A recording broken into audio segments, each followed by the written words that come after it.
I had a really, really good start to Q1. We'll just start with the first month though before it gets bad. And I was up about 6% by the end of the month. I added a bit of cash. I got paid back a little bit. I ended that month up about 3%, but yeah, I've managed to lose all of that good momentum now, and I've actually managed to finish negative 6%, which is incredible, really, to go almost full circle in that 3 month period. So. Positions wise, I'm now up to 30, and it's the list is as follows. It's Amazon, Alphabet, ASML, Adyen, and this is in size order, sorry. Disney, LVMH, Alexandria, Bloomsbury, Four Corners Property Trust, Mid-America, Prologis, Euronext, Nintendo, Novo Nordisk, Airbnb, Judges Scientific, Renishaw, Southern Copper, VAT Group, Vistry, Wise, Ashtead Technology, Axelis Technology, Sartorius, Progeny, Steel Dynamics, Zender Group, Enphase, Transmedics, and Toast. So I appreciate that was a bit of a laundry list. If you need it listing to you in the comments or anything, just let me know and I will happily send that list over. So it's a big portfolio, but it's relatively concentrated at the top. The top 5 used to make up 40%, they now make 38% because of the falls that we've had. Only 4 additions really to that portfolio. That means just sizes that I've increased the position size of. And that's VAT Group, which I increased by about £600, Alexandria, which I increased by about £1,200, Axelis Technology, which I increased by about £830, and Ashtead Technology, which I've increased by just about £300. And my new buys were Novo Nordisk. That came in for essentially for Pfizer. It was kind of a swap of almost certainty for what I thought would be growth. Now, since that's happened, it was after the first fall from Novo Nordisk, but it's caught some of the others on the way. It's not been a particularly stellar performer thus far. Their weight loss drug range continues to expand.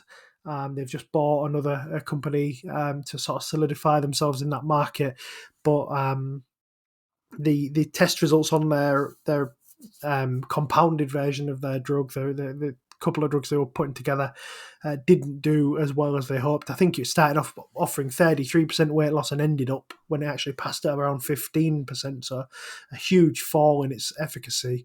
And that's caused the price to fall. Judges Scientific, we've spoke about a lot on here, so I won't dwell on that one too much. But yeah, that's been a position I've been adding to. I bought quite heavy, and we'll be looking to add to in the coming months. Steel Dynamics is a small position. It ran up a lot, and then it's come back down again since the tariffs have been announced. Actually, thought it was very well positioned for nearshoring and tariffs. What I didn't expect was for Trump to be putting tariffs on Mexico and Canada. I thought he would be going further afield than that. Just because a lot of American manufacturing happens in there. So actually, Steel Dynamics is actually not in as great a position as I hoped it would be.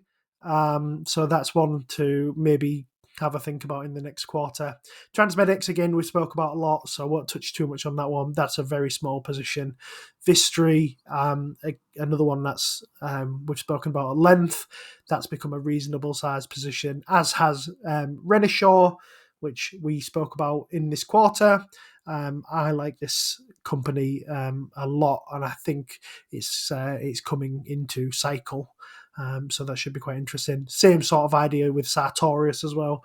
We've gone through the issues we had with overstocking at their customers. We're beginning to see the end of that, and they're predicting some decent growth ahead.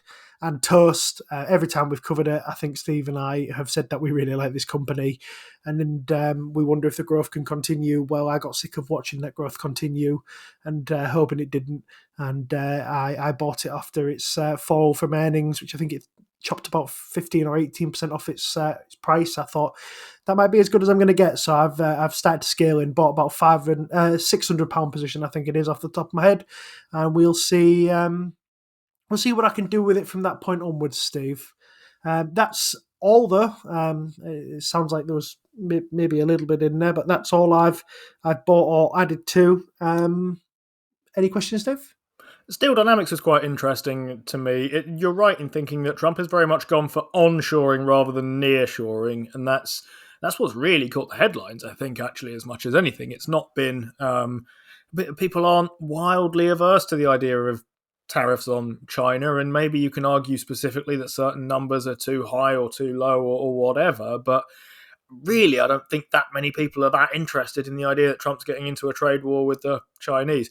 They are quite agitated at the idea that he is imposing tariffs on things coming in from Canada and Mexico, and that I can understand why. That feels like quite a different proposition, and it puts Steel Dynamics in a tricky position. But I think the further away from the US shores you get, so Canada being sort of closer and China being further, the more confident I become that whoever Trump's successor is, whether that's another Republican or a Democrat, the more confident I become that those tariffs won't last past the next. I mean, look, this is quite early for thinking 4 years ahead, even with a long term hat on. I think well, look, Trump won't, but you can start planning to post Trump already if you like. But I suspect those tariffs aren't going to last forever, which means you might think Steel Dynamics, yeah, timing wasn't quite right on this for you, but there's an opportunity to grow this into something of kind of substance here. I also had a question actually about a stock that you didn't mention because you haven't bought it as far as I can tell. But Amazon is currently your biggest investment by actually a reasonable margin. There's a few big tech things up there, some European, some US. Amazon is down 12% since the start of the year. I suspect, well, I don't suspect, I know that both you and I are still well in the green on this, but there's a risk of kind of getting anchored to stuff. It's down almost 4% on the last trading day before we recorded this show. Do you think adding to that would make you more or problematically top heavy in Amazon, or do you think this is the wrong price for that, or do you see this as a goer option? I see. I don't know, and I think that's my problem. I didn't really want any stock to be sort of larger than 10% of the portfolio, and then when Amazon dropped down to as far as it did back in the inflation period and when the rates were rising, I just couldn't stop buying Amazon, and I ended up with a huge chunk of it at 10%. About the size of my portfolio, and then it went up 60 something percent. So it became such a huge part of my portfolio. And I haven't done anything with it. It has started to come back away. I think it did eventually. It doubled for me at one point, Steve, because I remember as we were celebrating it on WhatsApp. I seem to believe, and you was getting pretty close as well. I think so. Because I had the Google and Amazon race, and it is down to maybe 65 or 60% up now. So I'm not against buying it here because I agree with you, Steve. It's a hell of a lot better business just back from there, and it's got a good opportunity in front of it as well. And I don't really see what the market thinks Amazon's big issue, I suppose, in a tariffy kind of driven world. Amazon's got a lot of products coming from places that aren't America. I can sort of see that as an issue, but I I always think like Bezos specifically paid to go to that inauguration with about 6 other people, didn't he? And he stood there and clapped like a seal. And I just think these guys have the sharpest elbows, don't they? And they're going to find a way to get around these kind of things. And yeah, I don't think the thing is as well is that people think about Amazon as this massive industry, a massive company as well, but it actually has a lot of small American businesses on it as well. They might be importing stuff from abroad, but they're still selling it in America and providing a vital service, and they're just doing that through this massive marketplace that Amazon has built. So you can see why people are worried about tariffs when you get down to that granular level because there's just so much uncertainty. You just don't know how they're going to be applied, and then you kind of think that okay, that kind of period of shouting about tariffs has disappeared, and they seem to be disappearing, and then a new one's announced, and you just think, well, hang on, if it is going to be as sort of knee jerk as this, you can see why the market is thinking, look, we'll go look somewhere else for our certainty while this kind of sorts itself out. But you were right, Stephen, in your original point about Steel Dynamics. This is only going to last for 4 years, and then someone else will come along, and we have to keep our fingers crossed that person that comes along to replace this has a bit more clarity in their strategy, and they can get that across in a better way than Trump has. I think the problem is he doesn't. There's no clarity in the strategy of Trump. I'm not sure he even really has a strategy. I think he's sticking loosely to some kind of plan that was given to him beforehand. But I think he's a bit of a renegade, and I think he likes to just be in the papers a lot. I think he. Somebody who said to me, if you're ever confused about Trump, you should think about it as in he's a reality TV guy, and all he thinks about is good ratings.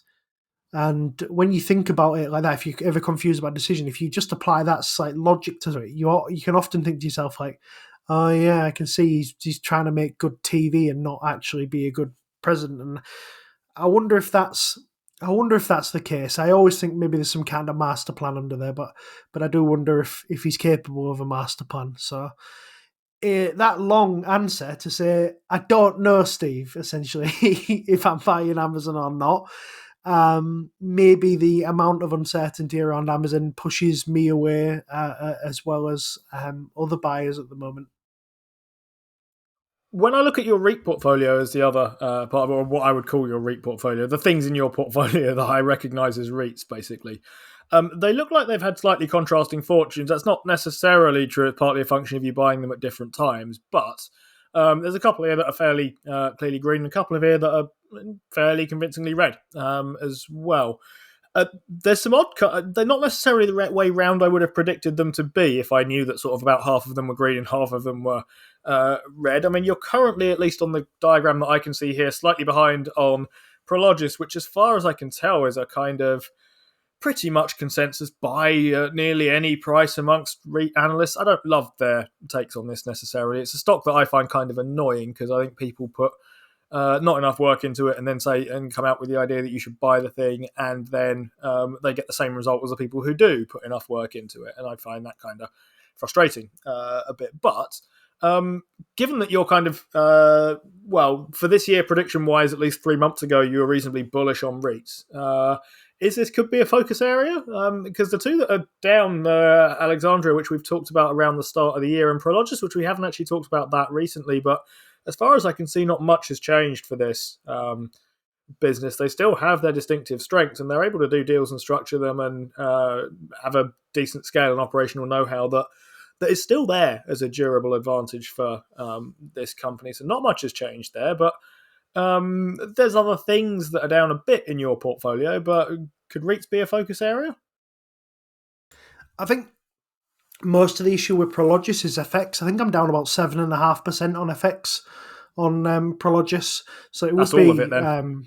It would be pretty marginally, maybe a couple of percent green for me if, obviously not including the dividends, if which are also marginal, if it if I didn't have this massive FX problem. So yes, actually around 110, between 105 and 110 is a good area for Prologis. The only reason I've been not buying it is because my actual REIT part of my portfolio has got quite big as a foursome, and I really do quite like the look of Rexford as well. So there's just, I don't know, there's a little bit of messing around to be done in this portfolio still. It's like there's been times where we've got to the end of a review and I've said, look, I'm really, really happy with this portfolio. I think it's, I think I've got this one really pretty good, and I don't want to mess with it too much. And I definitely don't feel that way about this one at the moment. I feel like it's a little bit stuck in between being slightly tweaked to growth to being stuck with some stuff that's a little bit slower and is a bit more dividendy. And then there's the Novo Nordisk one that I'm not overly happy with, and the same with Steel Dynamics as well. I'm not overly happy with how my reasoning behind that, and I need to find better reasoning. So yeah, I mean, I am bullish on REITs for the year, but I couldn't tell you which sectors yet, Steve, which is the issue. I was overly confident on them because I expected inflation to come down faster and rates to come down with it. And at the moment, what we seem to be getting is kind of stodgy inflation and rates not coming down nearly as quickly. I was thinking sort of rising tide lifts all ships kind of things. And I'm not sure. I'm not sure at the moment that that's quite the case. But I think the lazy analysis of Prologis is the right one in that it's the best quality warehouse REIT on the market that you can get, and it's the biggest REIT on the market at the moment because it's the best run. That's not enough to go and say, rush out and buy it. But yeah, there's good reasons to take a closer look at that.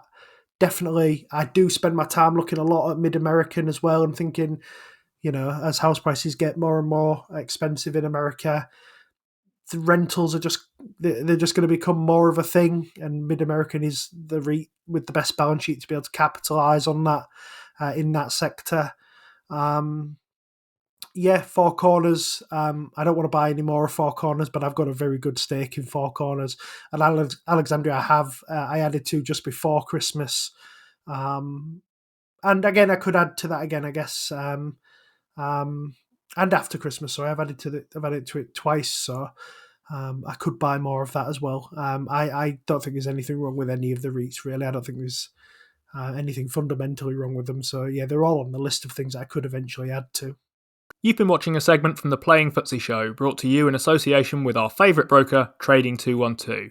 For the full version of the show, check us out on Spotify, Apple, or wherever you get your podcasts.